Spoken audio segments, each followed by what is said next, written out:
Now, a woman who invested over £7,000 in a cryptocurrency scheme and convinced her friends to collectively invest over £250,000 has said she was brainwashed by the company. Jen McAdam from Glasgow invested the money left to her after her dad died in OneCoin. That's the name of the cryptocurrency. It's a scheme that turned out to be an international multi-billion-pound fraud. And Jen wasn't alone, as a new BBC Sounds podcast investigating the scam estimates 50,000 British people also invested. Its founder, Dr. Usha, has been missing since 2016, despite being hunted by the FBI.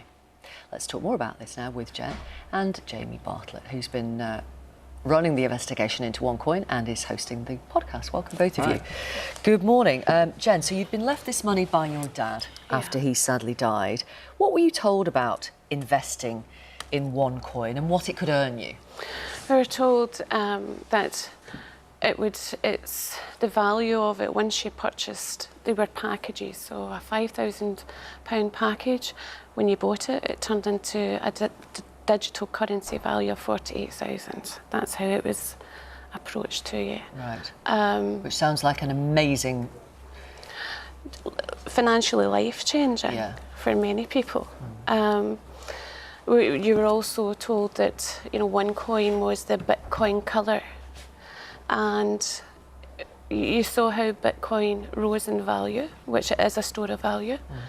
And they put it to you that this was the time, early adoptive stage, to now invest in OneCoin, because OneCoin was going to be the #1 cryptocurrency globally. And how did you even hear about OneCoin? It was through a friend who knew that I wanted to invest the amount that my father left me. And over a couple of months you were talking to friends about it, and that's when they started to think, well, we want to invest as well. I was ecstatic to think that this investment was going to change my life and my family's life. Jamie, what is a cryptocurrency? Well, a lot of people have heard of Bitcoin now because it's gone up in value and people talk about it all the time. And it's a sort of quite an exciting new technology, really. It's a form of digital cash. It's quite secure. It's a way for people to send this digital cash to each other really cheaply, really easily, to almost anyone in the world. So it's people really believe this could one day be the future of money. But because it's so new and the technology is quite complicated, when it started growing, other people, I think, saw an opportunity to say, well, what if we create a pretend one? What if we create a scam one and trick people into investing? Because there was a lot of hype around Bitcoin, and that's what I think happened here. Okay. What were OneCoin promising to do then? Well, I mean, Jen, as well, you know, I mean, it was a sort of a financial revolution, and you're going to change your life. You're going to become millionaires the higher the package you invest in. It will change you and your family's life for generations to come. And it was incredible. Dr. Usha Ignatova, as she was called, you saw her on the Forbes magazine cover, but that was actually a paid advertisement, second page advertisement for Forbes Bulgaria. Right. You saw presentations over the summit. Yeah, it was just. It looks really legitimate. This is the thing about it. And whenever you get some new technology that's complicated, that's what's happened. And this woman, I mean, she's pretty incredible, actually, the woman behind this.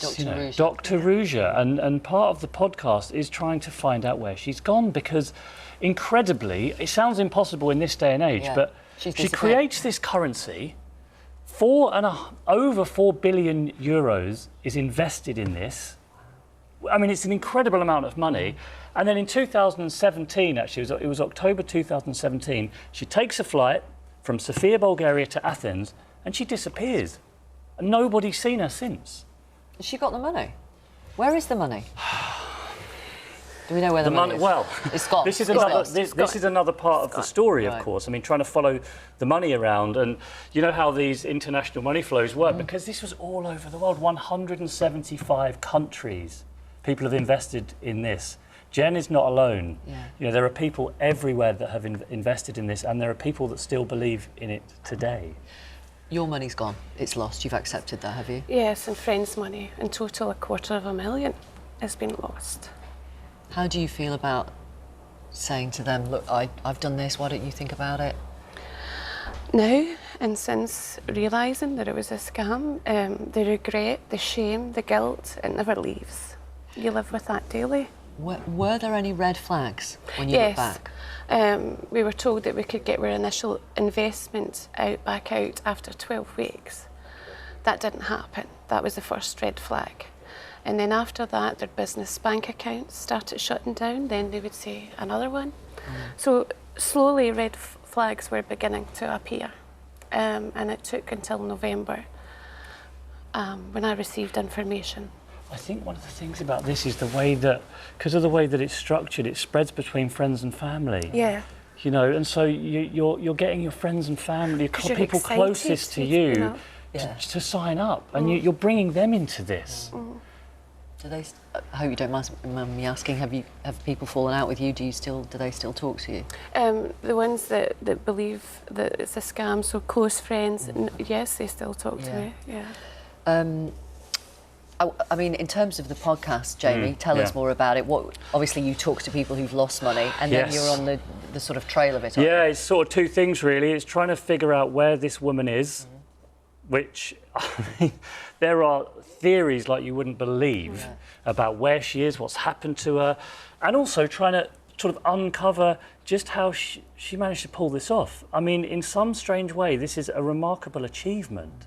To have fooled so many people and then to have vanished off the face of the earth, you know, and so this was always more than a cryptocurrency. This was becoming almost like a religion. You know, people were really believing in her and in this. So we're trying to uncover not just her and the story of this scam, but also why is it that people will fall for it? What's the psychology that means that even when you look on the outside now, it seems obvious. Yes, but when you're in at the time, it didn't. No. At the time, it was real. It felt real.